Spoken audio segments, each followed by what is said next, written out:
We've been talking about this all week. Megan, everybody wants to know, what is this bad girl's beauty secrets?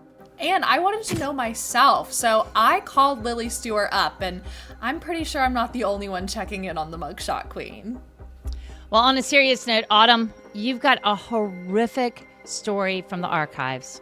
Yes, and the story is so powerful that a reporter actually breaks down on air. And Eric, a love triangle that seems to just get darker and darker, doesn't it? Yeah, we got an 18-year-old who was killed while in bed with his lover, and that's just the beginning. I also have an update on the Doomsday mom's next day in court, and that's coming up on Criminally Obsessed.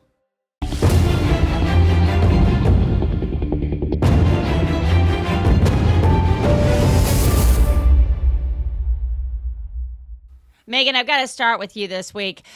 This is a story that we have all been talking about. Everybody's talking about these mugshots, and everybody kind of wants to know, is this a mugshot or a headshot? Because this girl, Megan, seriously. I know. Honestly, I think it's a little bit of both. And if I was Lily Stewart, I would use it as my LinkedIn profile picture because it's just that good. Who's Lily Stewart? How did she end up getting a mugshot twice? What's going on? Okay, so Lily Stewart is a 20-year-old sophomore at the University of Georgia, and you may have heard the original story of how she got a speeding ticket and then she sped away from getting the speeding ticket and then she got arrested and had this fabulous mugshot. Well, she's been arrested again. I cannot even believe it. And I got the news from my daughter, who is at another Southern university. And she's like, Mom, have you heard about? I'm like, are you kidding me? And I'll tell you right now, if that was my daughter, I would be super pissed. So what's going on, and what was she getting arrested for the second time? Okay, so the second time around, it seems like her and some friends were loitering on campus, and they were trying to get into a student center after hours. It was 3 a.m. on a Sunday, and I guess that's a big no-no because they tripped an intruder alarm. The police came, and when they saw that the police came, they tried to flee the scene, which is also apparently a major no-no. Was she the only one that got arrested, or did the people that were with her? Who was she with? Okay, so she was not alone. She was with a group of people. It said that she was with one other girl and two guys. And we don't know the identity of one of the girls and one of the guys, but we do know that Seamus Gilmartin, the tight end for Harvard, was there with her. She was with a Harvard football player? Yeah. And listen, I tried to call her personal number, and find out the relationship between them two. How did a Harvard man end up in Georgia? I haven't received a response yet. But an interesting thing is that he was allegedly found with 2 fake IDs on him. So he's facing some bigger charges than her, but she's just prowling. What do you need 2 fake IDs for? Am I missing something? I don't know. All we know is that one was apparently from New York and one was from California. So I don't know. Maybe he just wanted to go global. Yeah, fake IDs with these guys. Yeah, they're going to get it pulled. I guess he wanted to make sure he was going to get in somewhere, so that's what that was all about. Mm-hmm. Not saying that having fake IDs is a good idea, by the way, because they will get you in trouble. But, if you were going to get a mugshot, can you imagine? This is a pretty good mugshot. Does anybody else have a good mugshot look? Have you ever thought about what you would do if you actually had to have a mugshot taken? Do you keep a comb in your? You would be crying. Yeah. Yeah, I don't think I would be brave enough to smile. I think you would catch me sobbing and just doing a really sad, embarrassed face. I wish I could slay like she did. I know, with the mascara going down. She did not seem overly concerned about this at all. She was a lot more concerned about what she was going to look like. I don't know. Eric, do you have a good mugshot face? I feel like with my luck, I'm just going to sneeze right as soon as they were flashing the camera.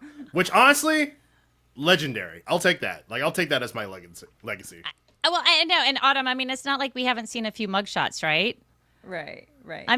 This is a good one.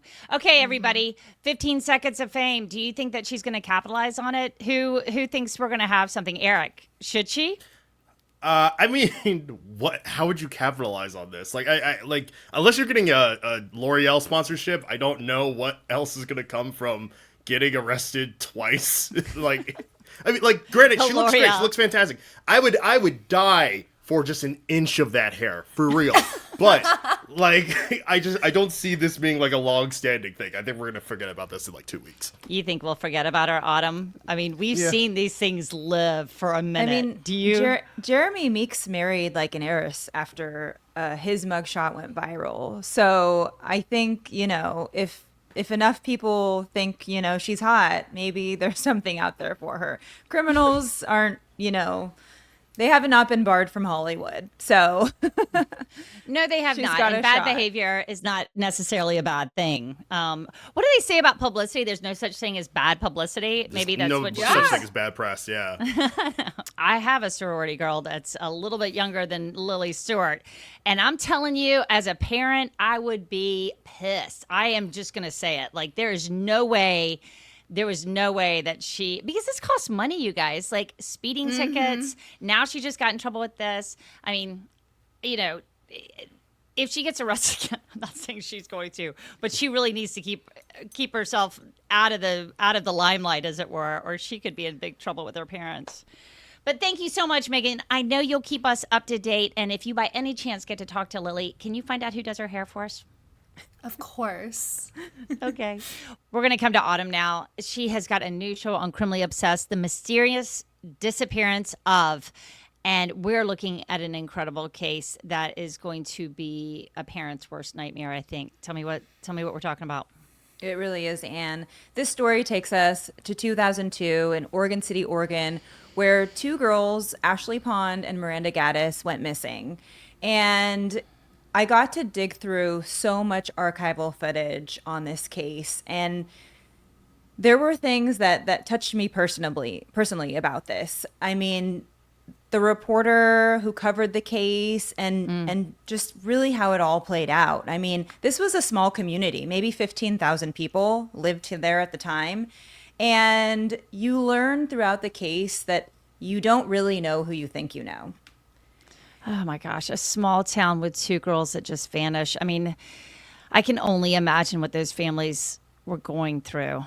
Horrific. And just nearly 2 months apart, they go missing. And it really comes down to Ashley's stepmom, Mary Campobasso. She has a feeling that she knows who it is. And it's ultimately, she does something in this case to really get the word out and let people know, hey, I think that it's this guy, and it's somebody that everybody knows, right? I mean, Autumn, you've met these moms before. And when I say these moms, I'm talking about the relentless mom who's like not going to give up. No way. And it feels like they're actually the ones doing the work, right? Yeah. Of course, they have to drive this. And one of the things that I've learned, and I know you've experienced this as well, it being a reporter and investigating these things, is that media plays a very important role of keeping these cases right in everybody's front of mind. Really. Oh, absolutely. They really do. I mean, as far as this journalist, did she start at the very beginning? Like, has she been covering this the whole time? The one that we're talking about? Yeah. Anna Song was there when Ashley Pond was considered a runaway. So she literally was there from the very, very beginning. When there was a possibility that this girl might come home, she was there. And that's a really eerie feeling when you're there from the beginning, But well, absolutely. And I think that it's one of those feelings that when you do have to come to terms with the fact that we're not going to find these girls the way we want to find them, it literally takes you apart. It's devastating. I mean, you've become a part of this, even though you're not a part of it. Like it's become a part of you, really, because you've been there. And you held out hope. We're seeing the medical examiner pull in. This is the medical investigation unit for Clackamas County. This is the vehicle that the guards at the front gate were apparently waiting for to pull into the driveway. This is not a good sign. This is just not a good sign. I've been covering this case for several months now. And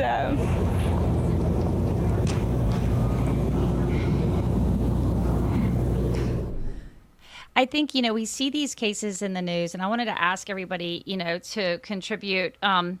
as well. Like when you hear about these stories in the news that there are missing children, missing people, what blows my mind, Eric, is there a case like somewhere from your background or Megan that you remember that missing kid? Like I remember there was a missing kid out of where I grew up in Charlotte, and it literally haunted me until we figured out what happened. Did you ever have that experience? There was a case when I was very young, or maybe it was even before I was born, where these kids, these young girls, were being taken from their front yards as they were getting off the school bus. And I know that was terrifying, and it terrified my parents and the community and everyone around, just wondering where they were. And unfortunately, it did end up that they were not found Are you alive. serious? Yeah, I mean, I think that these stories, this is one of the reasons, like, you have parents that, we call them helicopter parents. It's because you're really worried. And to have a cell phone now, I mean, y'all can argue with me about this because I just got through those years of being, like, so worried about kids. But, when that cell phone, Find My iPhone or whatever, some people have Life 360, that sort of thing. It's really hard not to use it. At this point, my college kids are like, turn that off. Like they literally grab my phone at this point. And they're like, we're turning that off, Mom. Like you are not doing this anymore. I'm always tracking my family members' locations, like even my parents, just because like you never know what's going to happen nowadays. Yeah. And then as far as like missing, I was such an aloof child, so like any missing story, I just completely was not paying attention. I didn't get into it until I became an adult, where I was like, I should be more aware of these things. Wait till you have a kid. You just wait, Eric Campbell. Oh yeah, no. When you have it's a gonna baby, hit me. I want to hear how you feel about that because Check look at back me. in like 2 years and we'll see how I am like as a You person. I'm just sure wait. it's Yeah, gonna those be a nightmare. those water parks are a nightmare. Exactly. I mean, it's you had a little bit of peace there, and that's nice, right? Yeah, exactly. Truly. But Autumn, thank you so much to look into this case, and I know that what's really exciting from a criminal investigation perspective is that we're learning so much by going back into these archives. So, keep us posted as you start going through more cases. I think it's fascinating that we can look back at some of these, and even if they are cases that you're going to tell us how this turned out, and I'm not going to blow that right now. You're going to tell me more. Go check it out and find out. It's not you've got more good, for us. but I know, and it is fascinating, and we learn a lot from these cases. So thank you, Autumn. I am going to turn it over to Mr. Eric Hamlet. This is a case. We've got an update in a case that we've been looking at we're coming up to a month now where we first heard about this case. It's the murder of an 18-year-old boy named Lil Bill. Can you tell me what you've learned? Because this is a big update. And this story has gone from like love gone wrong to what I can only describe as like an episode of Dallas. And I've never actually seen an episode of Dallas outside of Who Shot JR, but just the amount of like soap opera storylines that keep happening the more I dig into the story, it's so ridiculous and unhinged that I can only describe it as a Southern Gothic. So about 2 weeks ago, for Great people who are just description. checking in, yeah, truly.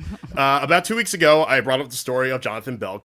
Jonathan Belk faces criminal homicide charges after police say he stabbed 18-year-old Billy Floyd to death. Jonathan Belk came back home after a work trip and found his wife in bed with another man. His wife, Jada Golston, and in bed with Little Bill, a.k.a. Billy Floyd. But from what Jada told us, Jonathan lost it, grabbed a knife, stabbed her multiple times, but she was able to get out of the house, and then managed to kill Billy Floyd. Court documents say deputies found 18-year-old Billie Jean Floyd's body inside a bloody trash can in the fetal position with multiple stab wounds. That was kind of the big part of this story. It's just like, oh my God, this guy took this 18-year-old boy and stuffed him in a trash can. And then when the police interviewed him, they said, hey, are you worried about anything other than like the legal issues that are coming your way? And he said, and I quote, I am worried about my relationship with my wife due to the fact that I often, and we talked about like the ridiculous nature of like this guy being so focused on trying to get his wife back, even though he's literally about to go to jail for murder, Well, and I was going to go, like, I remember when we were talking about this, I was like, well, Eric, maybe it was shock. Maybe he was just in shock, but hold on. you're going to tell me more about what we know about that relationship now. This is not like this family just realized that Lil Bill was involved, right? Yeah, no. In fact, we can even cut to a soundbite from Lil Bill's cousin / godmother, where she talks about the fact that like Jonathan and Billy have been at odds with each other for years now. He did say to him a while back, once he got 18, he was going to kill him. And when was that? A year and a half ago. It seemed like he was planning to kill him before he turned 18 and he was waiting for him to turn 18. Could you tell me maybe why that was and what that thought process was with him? Just that it was with Jada. And as soon as he was of age, he could probably get by with it. That's incredible. Yeah, I mean, when we hear these things, it just completely changes the dynamic of this story as well. Right. I mean, don't you feel like you've just stepped into, like you said, this soap opera of what's going on with this family? And how long has this been going on? Like, seriously, So this kid just turned 18, like 3 days before he was murdered, which is so tragic. Right, but it does get worse because based on what Brandy Smart, his godmother, tells us, he's been in a relationship, or at least has been talking to Jada since he was 15, which means she was 28, which is still not good. That's still like at the very least grooming, and it's based on like what we know or what she's told us. We know that they met because one day he was staying at his mom's house and then she was staying at her mother's house, which was apparently across the street. Okay. At that point, like they started talking to each other, and then that's when this whole disgusting relationship started to brew. Well, I mean, it's illegal. I mean, let's just call it spade a spade. I mean, it is considered illegal. I mean, this is a child. He's 15. Everything about this just is getting worse and worse. I mean, the revelations that you've been telling us about Eric. I mean, besides the fact that it's completely heartbreaking that this 18-year-old's lost his life after this affair. Now we're hearing that. I mean, the family is really upset that the wife is not getting more accountability in this whole thing. Is that right? Yeah, but the one that was having an affair with Lil Bill.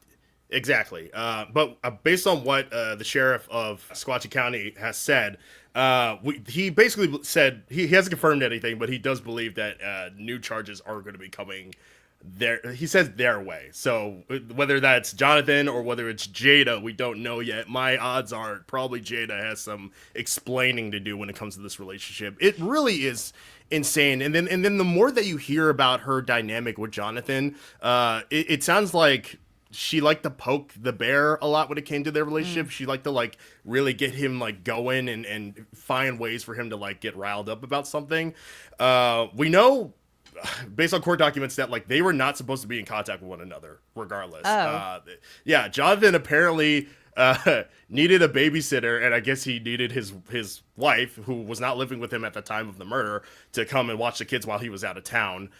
So basically like the moment that he came home, like that interaction was not supposed to happen at all. I guess he was supposed to warn her that he was on his way.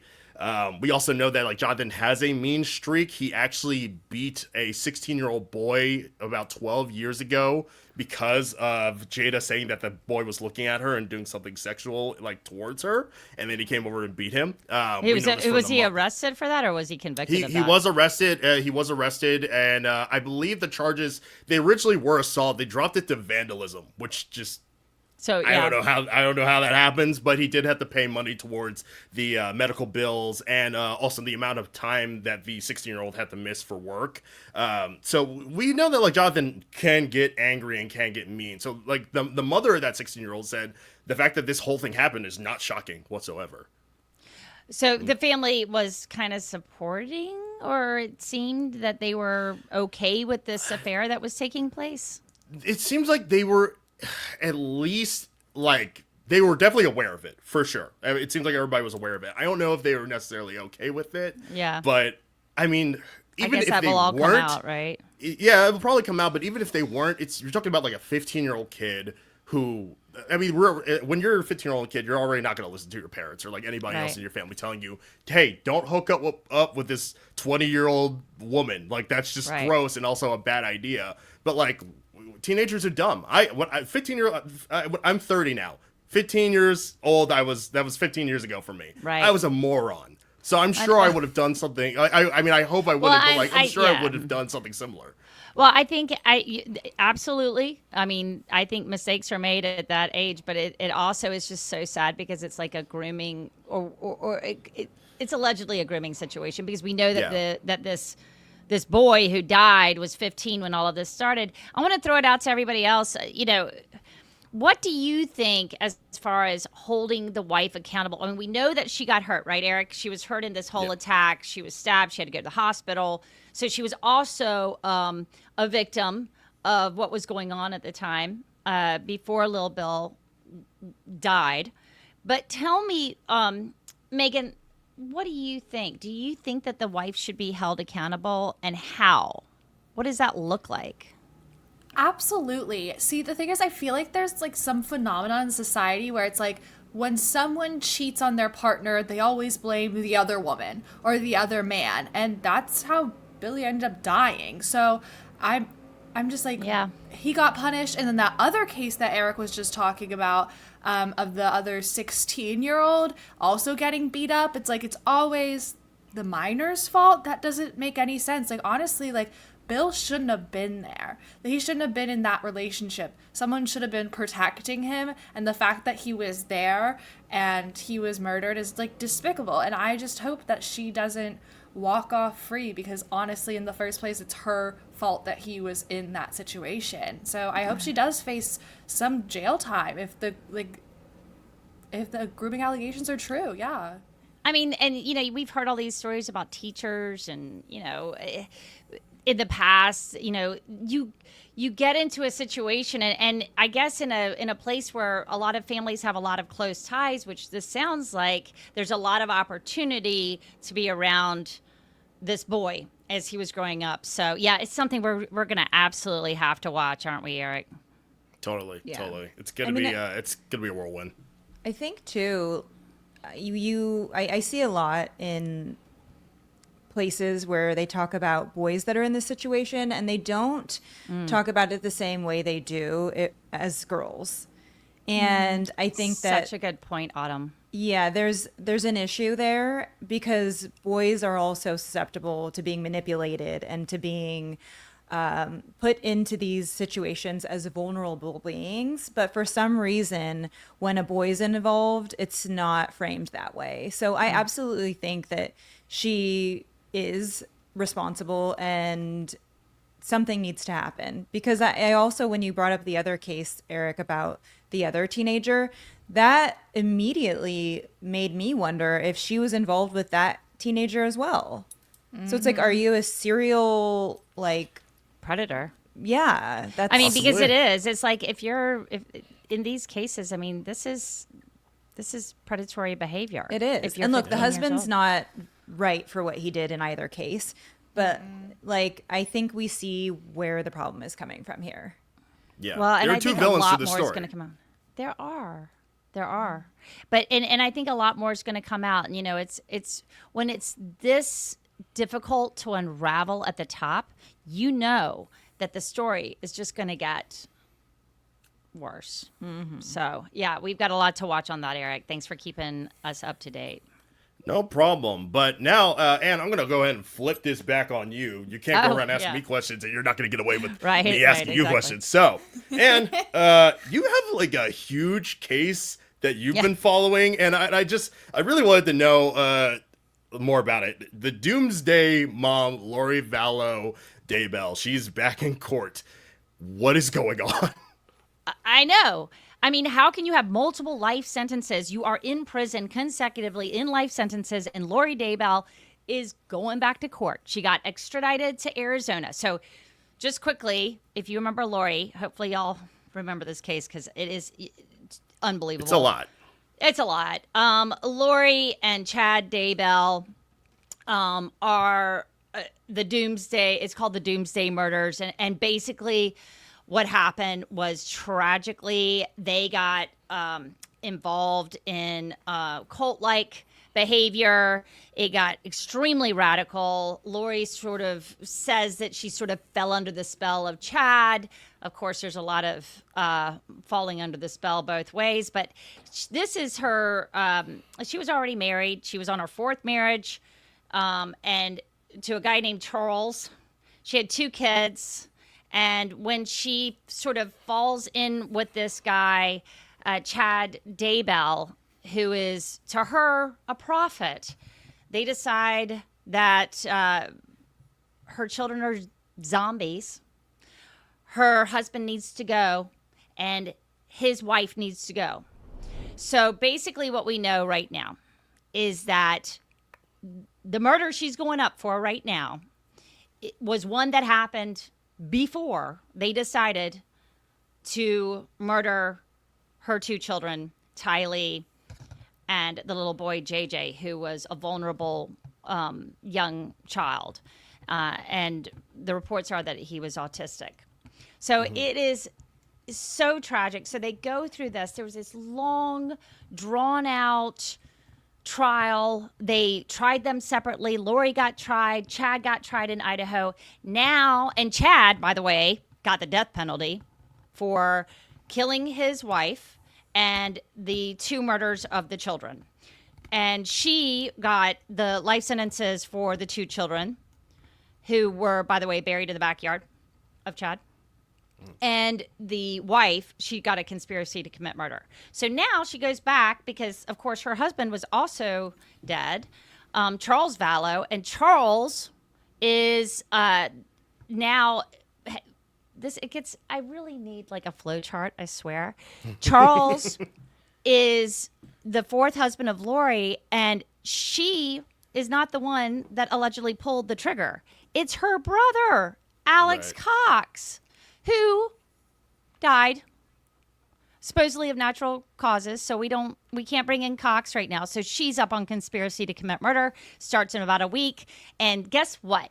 Lori has decided that she's going to represent herself because she thinks that's a great idea.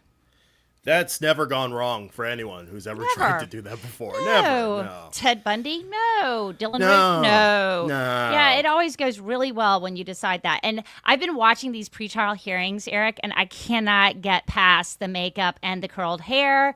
She has said that she doesn't, well, she did kind of fight the cameras to be in the courtroom.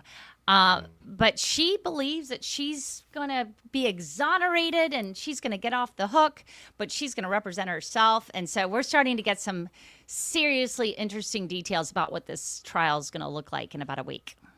Well, I wanted to ask you why. I have my own idea, but like, why do you think she's not taking the stand, but like, why do you think she's representing herself? Like, do you think she just doesn't trust the way that like the lawyers handled the previous case, and this is her taking charge of her own destiny? Well, I actually reached out to I reached out to a legal analyst who gives great advice on this stuff because he has been the top cop in this kind of situation and has had to prosecute people who've decided to defend themselves against charges as serious as murder.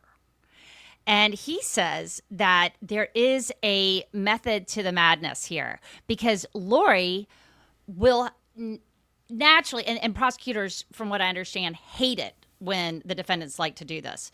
But because the jurors might feel like they're a little sorry for her. I mean, if they don't know the case that she actually...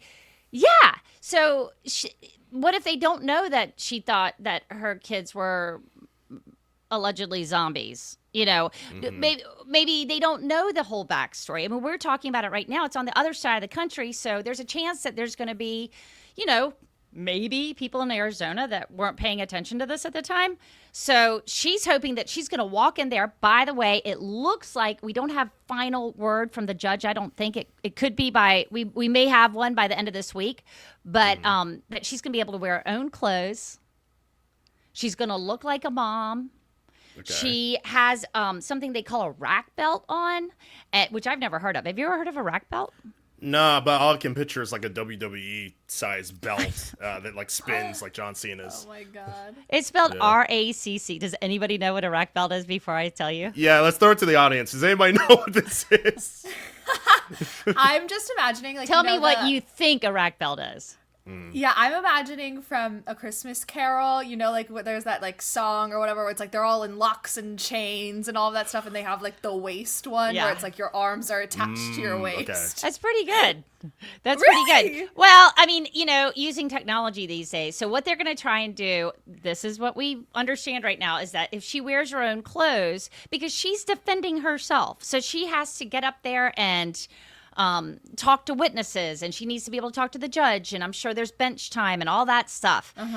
So and it makes her look a lot more sympathetic, probably. But the rack belt goes around her waist, like you said, but it is like a taser or a stun belt. So if she goes ballistic in the courtroom, they can tase her from afar. A deputy's going to have the thing, and I don't know what that looks like yet, but she's pretty out there. We might find out. Are we all subtly hoping that she kirks out and they have to use it just so we can get What is that case that we saw where that guy literally jumped towards the judge? Remember that?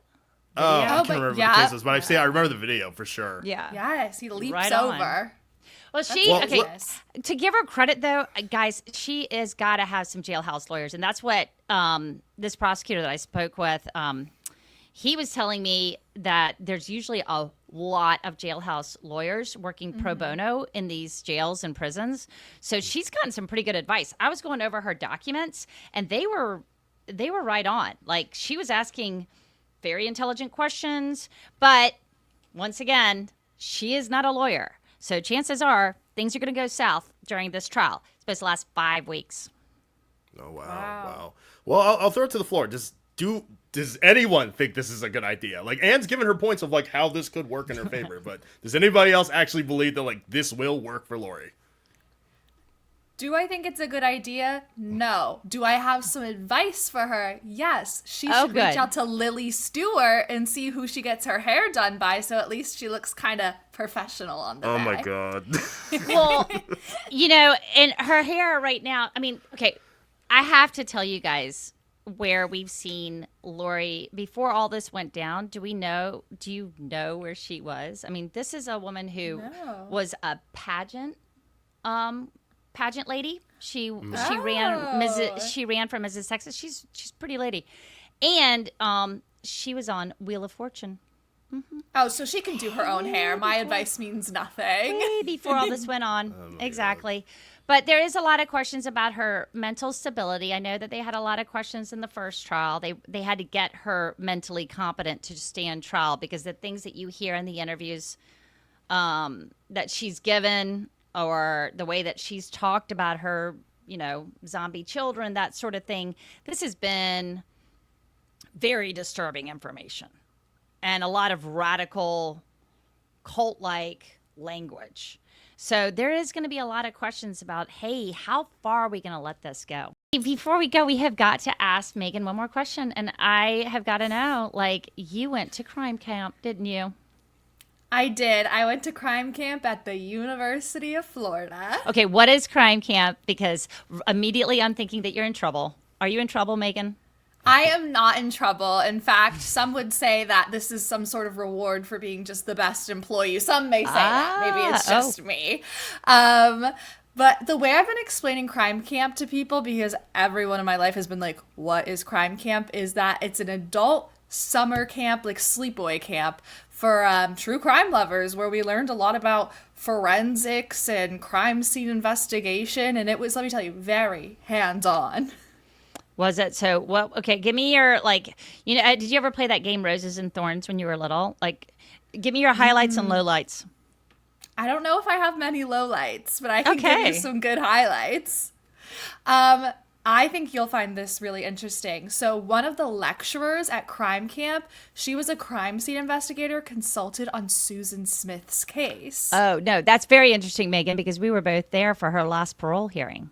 Exactly. No, I knew you'd love this. And she told me a I do very love that. interesting story that she was called up and told the details of the crime scene, that a woman, she was robbed in her car, like at gunpoint, and she was told to get out of the car, and she left her kids in the car. And she was like, Which we wow, found that's out was crazy. untrue. Exactly. She said that she called her sister who has kids. At this time, the CSI herself, she didn't have kids. And so she calls her sister, let her know, like, hey, I'm going to be out of town. I'm working on this case. And her sister says, oh, there's no way that's what happened. If you had kids, like, you would never get out of that car. No.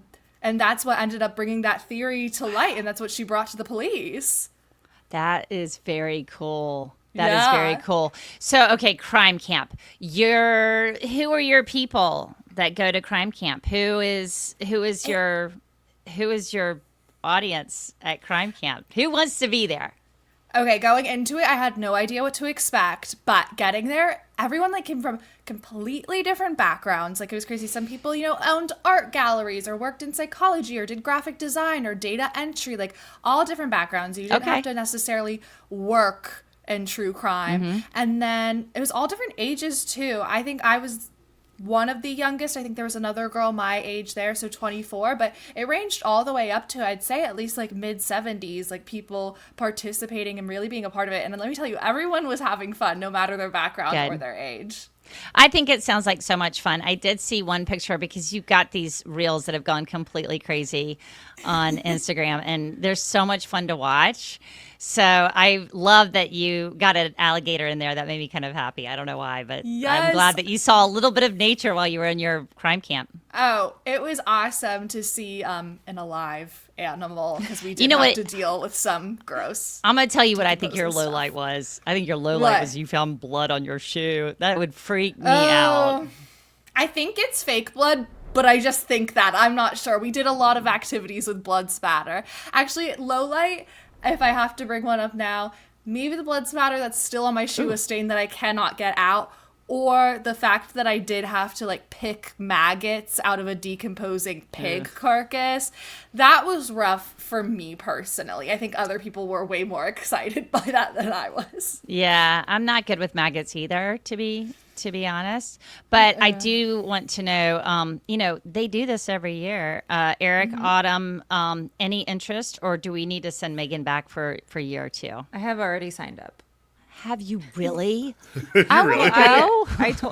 I told everybody that I want to go. So that's my way of. You would love it. You're gonna love it. I would absolutely. I love like all the. I want to pick the maggots out of the carcass. Really? I wanted to be a coroner when I was a kid. So the smell, Autumn, the smell. I wasn't sure if I wanted to do it this year, because it was the same week as my birthday, and I was like, I don't know if I want to go to Florida for my birthday. But next year, I'm intrigued. Yeah, I'm intrigued. Autumn, also, I have a question. Or not Autumn, Megan, I have a question.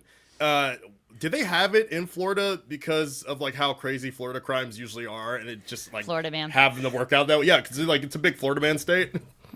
No, I don't think they had it in Florida on purpose because of the Florida man state. It's because the University of Florida has a really great forensic medicine school. But cool. I will say, some of the crime scene investigators have spent a lot of time in Miami, and they have some crazy stories. That's fun. Exciting. That is so cool. I actually did an FBI Citizens Academy. I still keep my little thing up to remind me, but it reminded me of what you were doing, because they let us kind of do a little bit of that, like looking through with the low lights and seeing the blood splatter and spatter and looking at the different patterns and stuff. I mean, I think you really got the real deal, though. I'll be honest. I mean, I'm not knocking the FBI, by the way, not knocking the FBI, but but I do love that you met some of the armchair detectives that are really obsessed, like we are, with all things true crime.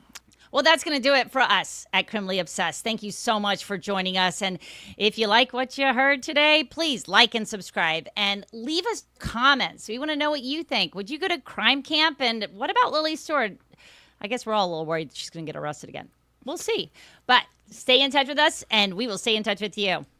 We'll see you later. Bye.